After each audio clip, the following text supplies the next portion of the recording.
ঢাকার পূর্বাচলে Bangladesh China friendship exhibition সেন্টারে আজ থেকে শুরু হবে হস্তশিল্প মেলা। অংশ নেবে ক্ষুদ্র ও মাঝারি বিভিন্ন শিল্প প্রতিষ্ঠান।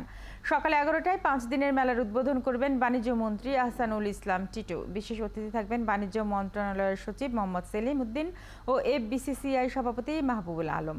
এবারের মেলায় 3টি অংশ থাকবে। একটি অংশে পণ্যের স্টল, আরেকটি অংশে থাকবে ক্রাফটম্যানদের কাজ করার জায়গা, যেখানে বিভিন্ন পণ্য তৈরি করবেন তারা। এছাড়া আরেকটি অংশ থাকবে পাটের হাতে বানানো পণ্য। মেলার আয়োজক বাণিজ্য মন্ত্রণালয়ের রপ্তানি উন্নয়ন ব্যুরো।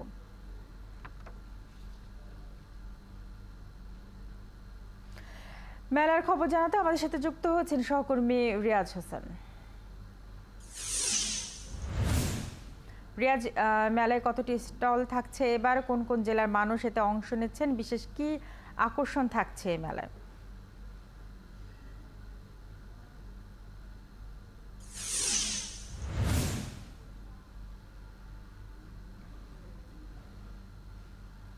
স্বপ্না, আপনি যেমনটা বলেছেন যে আজকে 25 তারিখ, আজকে বেলা 11টা থেকে 11টা বাজে বাণিজ্য প্রতিমন্ত্রী আহসানুল ইসলাম টিটু এই এই বাংলাদেশের প্রথম বাণিজ্য রপ্তানি উন্নয়ন বোর্ড, বাণিজ্য মন্ত্রী রপ্তানি বোর্ডের উদ্যোগে যে হস্তশিল্প মেলা সেটার উদ্বোধন করবেন।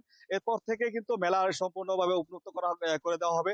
আর সকাল 10টা থেকে প্রতিদিন এই 6টা পর্যন্ত চলবে এই মেলা। এখানে এখানে এখানে বিভিন্ন এলাকা থেকে বিভিন্ন ক্যাটাগরি প্রায় 90 থেকে 95টি স্টল অংশগ্রহণ করেছে। এখানে আপনাকে যেটা জানিয়ে রাখি যে এখানে হস্তশিল্পের বিভিন্ন পণ্য, পাটজাত পণ্য, বাঁশ, বেত এবং সুতার তৈরি নকশি কাঁথা এবং থ্রি পিস ফতুয়া সহ বিভিন্ন ধরনের যেটা হাতের তৈরি করা হয়, সেসব পণ্য সামগ্রী কিন্তু এখানে পসরা সাজানো হয়েছে। আর এখানে আমি আপনাকে একটা কথা জানিয়ে রাখি, এখানে কিন্তু বাণিজ্য মেলা, এই মেলার কিন্তু বাণিজ্য মেলা রপ্তানির উপর মেন উদ্দেশ্য ছিল এখানে কিন্তু মাননীয় প্রধানমন্ত্রী এই বছর আন্তর্জাতিক বাণিজ্য মেলায় হস্তশিল্পকে বর্ষসেরা পণ্য হিসেবে স্বীকৃতি দিয়েছেন।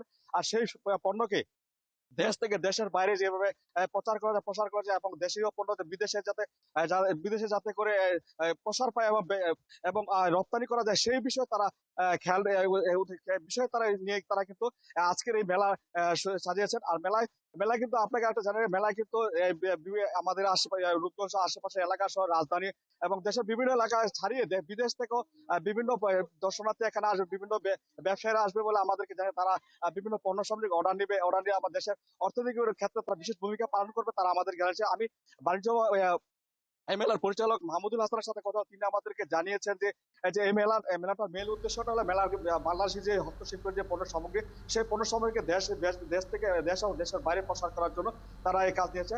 আর এই মুহূর্তে আমি কথা বলবো যে জয়তা ফাউন্ডেশন একজনের কর্মকর্তা, ওনার সাথে জানতে চাইবো যে মেলা, যে হস্তশিল্প মেলা বাংলাদেশের প্রথমে ব্যাপক আকারে হচ্ছে, এই মেলায় আপনার কি মনে হয় এই দেশের অর্থনৈতিক উন্নয়নে কি ভূমিকা পালন? ধন্যবাদ একাত্তর টেলিভিশনকে। আজকে আমাদের প্রতিনিধি আমরা এই রপ্তানি উন্নয়ন ব্যুরো আয়োজিত আজকের এই মেলায় আমরা অংশগ্রহণ করতে পেরে ধন্যবাদ জয়িতা ফাউন্ডেশনের। আসলে সত্যিকার অর্থে ওনারাই আমাদের এখানে যেগুলো পণ্য দেখছেন, জয়িতা ফাউন্ডেশনের একটা বড় ভূমিকা রয়েছে। এই জয়িতা ফাউন্ডেশনের যাদেরকে আমরা ট্রেনিং দিয়েছি, আমরা এন্টারপ্রেনার, তাদের দ্বারাই যে প্রোডাক্টগুলো তৈরি হয়েছে সেগুলোই কিন্তু আমরা এখানে এনেছি। প্রত্যন্ত অঞ্চলে নারীদের তৈরি। আমি আমি প্রায় 2000 নারী নিয়ে কাজ করি। আমি রত্না সিনহা, আমার বাসা ঠাকুরগাঁয়ে। তো সেখানে 600 নারীকে আমি উদ্যোক্তা বানিয়েছি শুধু ট্রেনিং দিয়ে। তাদেরই পণ্যগুলো আজকে এখানে আমরা মেলায় নিয়ে এসেছি। যদি আমরা মেলায় মোটামুটি এখানে রপ্তানি উন্নয়ন মেলা বলতে যারা বায়াররা আসবে এবং যারা বিভিন্ন সেক্টর থেকে লোকজন আসবে, তারা হয়তো বা দেখবে, তাদের যদি পছন্দসই হয়, সেক্ষেত্র থেকে আমাদের দেশে একটা বড় একটা প্রভাব পড়তে পারে। এবং আমরা যেহেতু আজকে প্রথম দিন, তো আশা করি আমরা পরবর্তীতে আরো ভালো কিছু আশা করি। রিয়াজ, আমরা জানছিলাম হস্তশিল্প মেলার খবর আপনার কাছ থেকে। 5 দিনের এই মেলার উদ্বোধন করবেন সকালে 11টায়, যেমন দীপ জানাচ্ছিলেন। অনেক ধন্যবাদ আপনাকে আমাদের সাথে যুক্ত হওয়ার জন্য। দর্শক, আমাদের সাথে ছিলেন আমাদের সহকর্মী রিয়াজ হোসেন।